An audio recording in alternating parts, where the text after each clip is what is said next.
A Middle Georgia nonprofit will miss out on more than $500,000, and hundreds could be left homeless because of a paperwork mistake. 41 NBC's Tucker Sargent joins us in the studio to tell us who's involved and what went wrong. Tucker? Ashley, it's the Central City AIDS Network. They provided housing and housing support services to people living with HIV and AIDS in the 23-county region since 1984. But soon, more than 50 families, more than 300 people could be left homeless.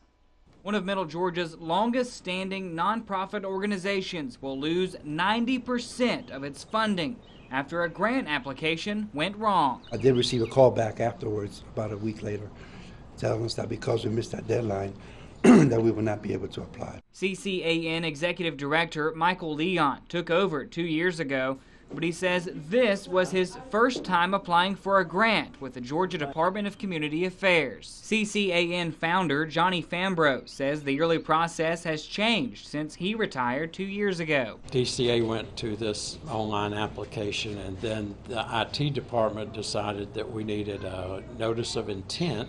It's a three-step process. The first is an intent to apply. The second, paperwork, financial statements, bylaws, board meeting minutes, etc.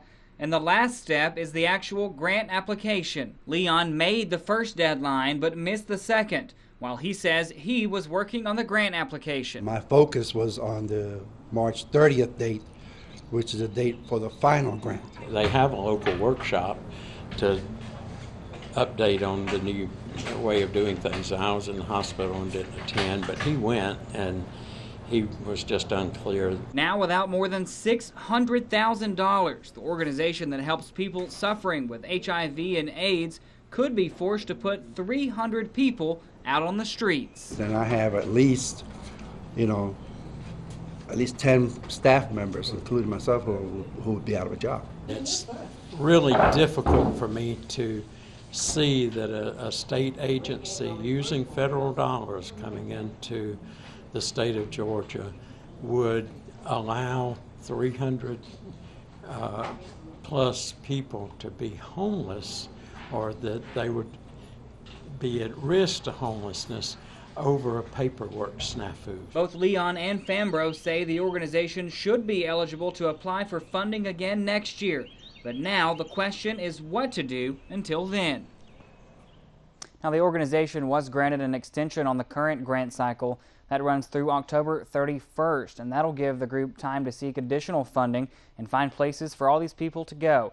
Leon says DCA invited River Edge and Macon to help out, but their program will serve mainly Bibb and Baldwin counties, and of course that leaves out the other 21 counties CCAN currently serves.